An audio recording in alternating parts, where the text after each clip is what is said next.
Let me welcome you, my dear students. This is our third learning session of short fictional narratives with BS English third semester. Dear students, if you remember what we did last time, we tried to learn the introduction of Oscar Wilde. We tried to learn the plot analysis of Nightingale and the Rose short story. And we tried to learn the setting, characters, title significance, symbols, style, themes in Nightingale and the Rose. So dear students, let's discuss the outline that today we will discuss the introduction to Edgar Allan Poe, title significance of the Cask of Amontillado, plot story of the Cask of Amontillado and setting, characters, symbols, irony, themes in Cask of Amontillado. So dear students, let's start with the introduction to Edgar Allan Poe. So dear students, Edgar Allan Poe is an author, not the narrator of the short story The Cask of Amontillado, and developed characters whose sanity is questionable. He is called the father of short story genre. We can say that his father belongs to abandoned family and mother was died when he was just 2 years old.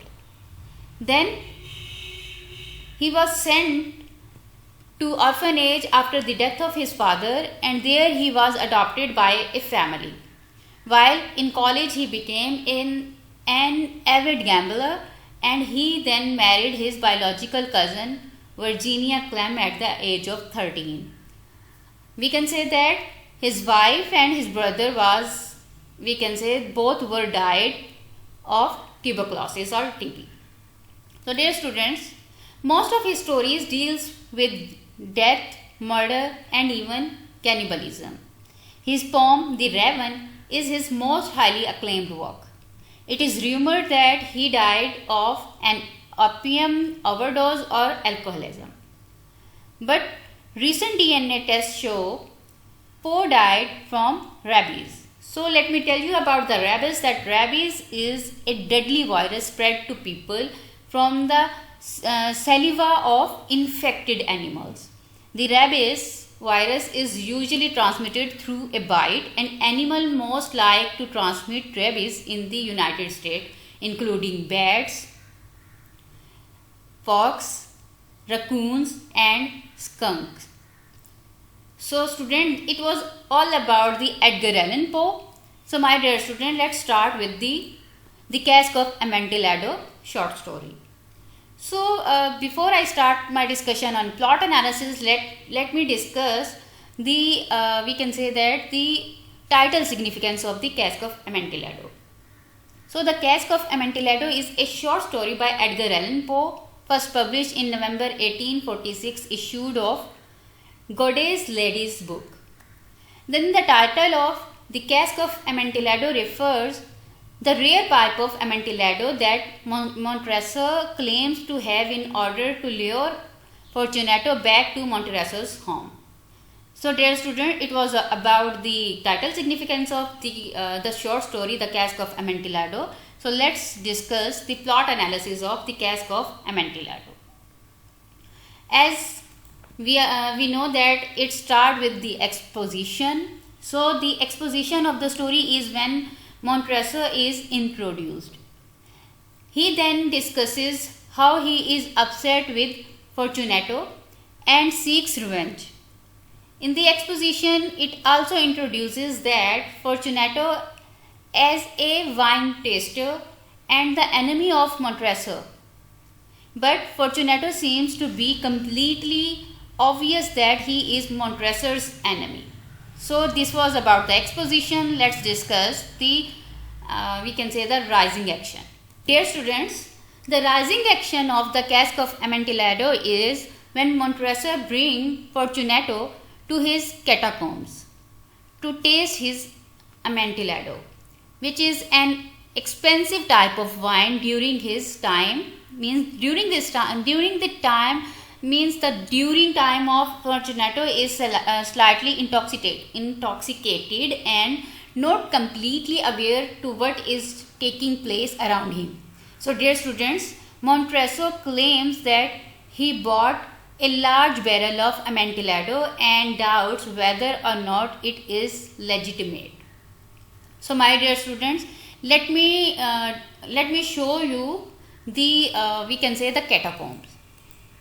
So dear students, this is the picture of catacomb.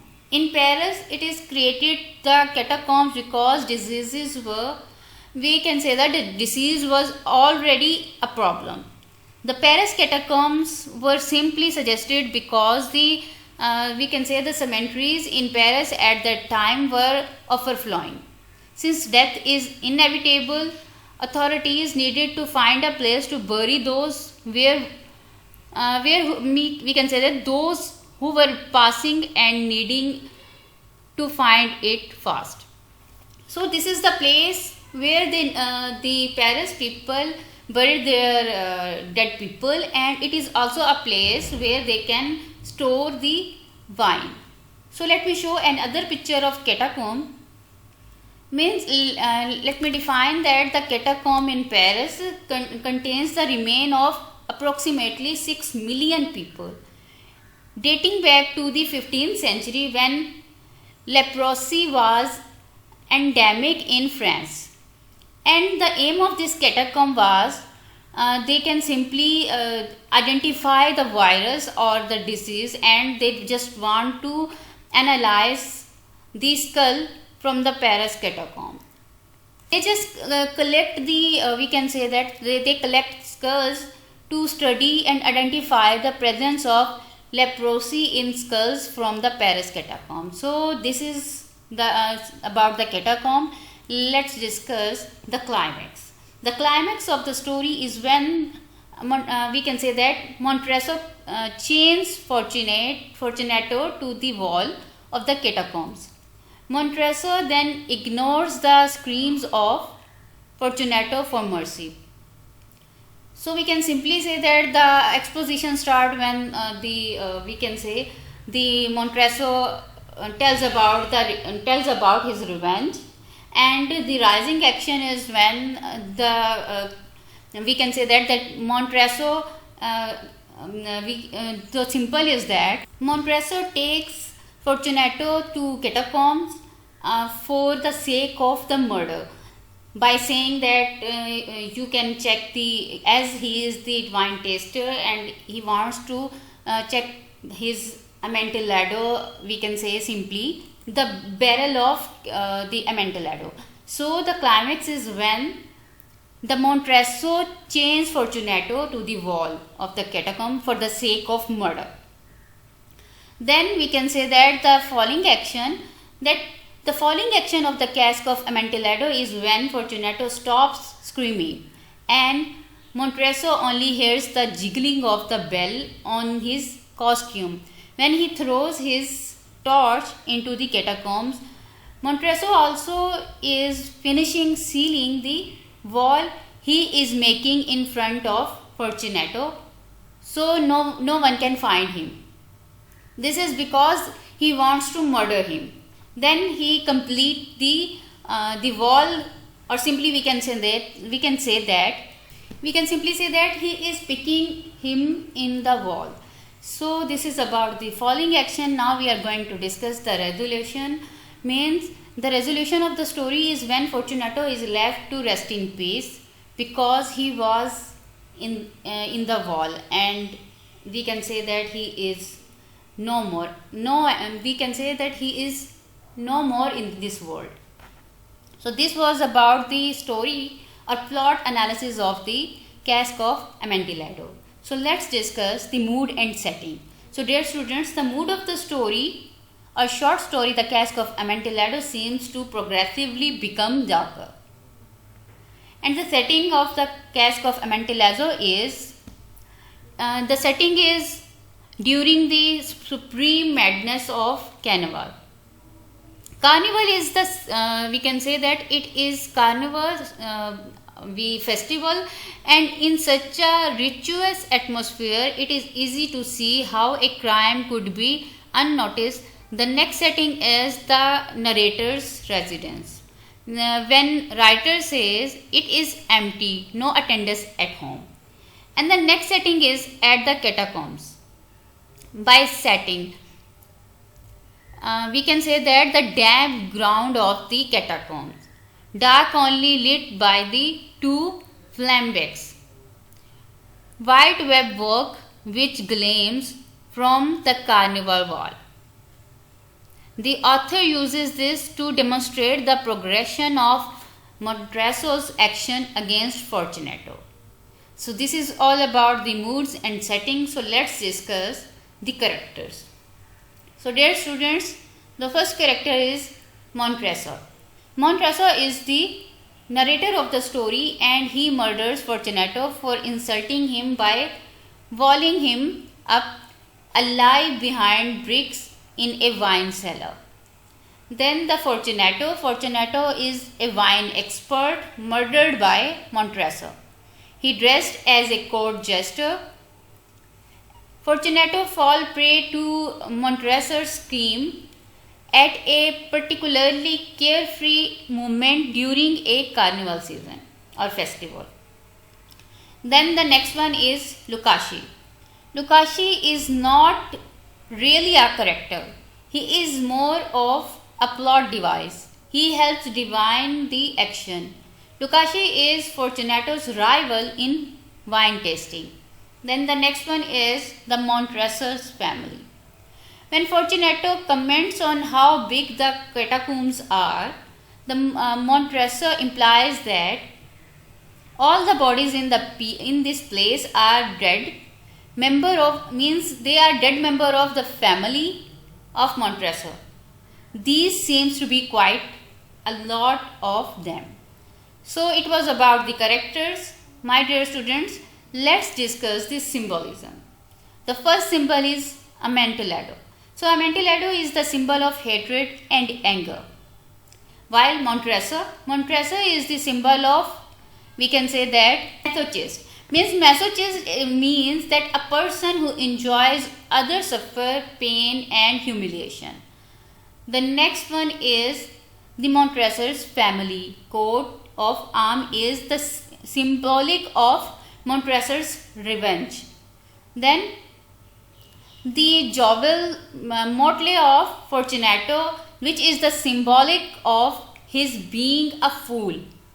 Means he is the fool one and humiliated and fooled by Montresor. So the next one is the dark catacombs. It can be seen as the symbol of dark side of Montresor's personality and his evil thoughts. He underground catacombs beneath the city street where the festivals are going on, representing the dark, unseen part of Montresor's self below the we can say that apparent surface of his gentle and good manner self. So this is all about the symbolism. So let's discuss the irony. That we can find the verbal irony, situational irony and dramatic irony in the cask of Amontillado. So let's discuss one by one. So if we talk about the verbal irony is a gap between what is said and what is meant. In many cases, Montresor says the opposite of what he means. He pretends to be conscious about the life and health of Fortunato and tells him that since the catacombs are covered with night or nitrate or nitro, which is haphazard, or we can say that it is the headrest to the health of Fortunato, especially as Fortunato suffers from a severe cold and cough. It is better that they go back. Montresor drink to Fortunato's long life, although he knows that Fortunato will not live very long because we can say that he intended to kill him soon. So let's discuss the next irony, which is situational irony. So dear students, situational irony is the gap between what is expected to happen and what really happens. The title of the story is ironic because the word cask also means the casket or the coffin. Fortunato's name is also ironic. It means fortunate while he is actually unfortunate. The cheerful setting of the murder story during the merriment of the carnival season is also ironic. The conversation about the Masons demonstrate an ironic misunderstanding. Fortunato refers to the Masonic order, a secret society of brothers. Montresors pull out a trowel, a reference to bricklayers. In that respect, Montresor is a Mason. The contrast between Fortunato means and what we can say that what Montresor understand is ironic. So this is about the situational irony. Let's discuss the dramatic irony. So dear students, dramatic irony is the gap between the characters know and what readers know. Fortunato is unaware of his imminent death, while the reader knows that. Montresor's smile is in the face of Fortunato and his warm meeting are ironic. Basically, the reader knows that they are genuine. When Fortunato say, "I will not die of a cough," Montresor say, "True, true." The reader knows that he is going to die anyway. Anyhow, this is about the dramatic irony. So let's discuss the theme. We find in it the themes of revenge, the theme of ego, and theme of ambivalence and self-delusion. So let's discuss it one by one. So let's discuss first the theme of revenge. So dear students, we can say that the 1,000 injuries of Fortunato I had borne as I best could, but when he ventured upon insult, I vowed revenge. This is the quote we are going to, we can simply say that we read in this story. So Montresor is motivated by revenge as the only mean of justice to punish Fortunato for his insult. So Fortunato initial insult is not revealed to the reader. So this was about the theme of revenge when the Montresor says that I vowed revenge for the sake of insult. So let's discuss the next theme, which is the theme of ego. As you people know that ego explains about the person's sense of self-importance or pride. So his desire to punish Fortunato is related to his family motto, means nemo me impune licet, which means no one attack with impunity without being punished.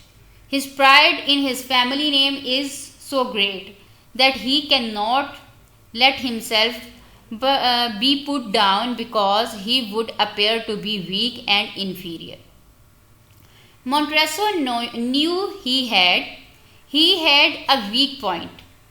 This Fortunato, although in other regards he was a man to be respected and even feared, he prided himself on his, we can simply say, in his relation or in his expert in wine taster. So Fortunato's pride cannot accept his pride that he cannot accept that anyone is better at wine tasting than he is. So he insults both Montresor and Lucaci by saying, "You have been imposed upon." And as for Lucaci, he cannot distinguish sherry from Amontillado. So my dear students, it is the theme of ego. So my dear students, let's discuss the theme of ambivalence and self-delusion. So let's just, we can, as you people know that we can find out the theme of ambivalence and self-delusion in the Cask of Amontillado. Ambivalence explains that readers are never told the nature of the 1,000 injuries of Fortunato, and Montresor himself seems somewhat ambivalent about the revenge he takes on his friend.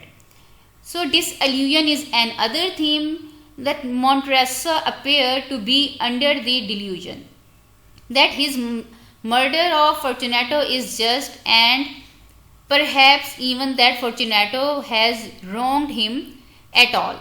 So while Fortunato is under the delusion that Montresor means him no harm. So this is about the themes of ambivalence and self-delusion. So let's discuss we can say that the quick review of this lecture. We have discussed introduction to Edgar Allan Poe. So dear students, we also discussed the title significance of the Cask of Amontillado and plot analysis of the Cask of Amontillado.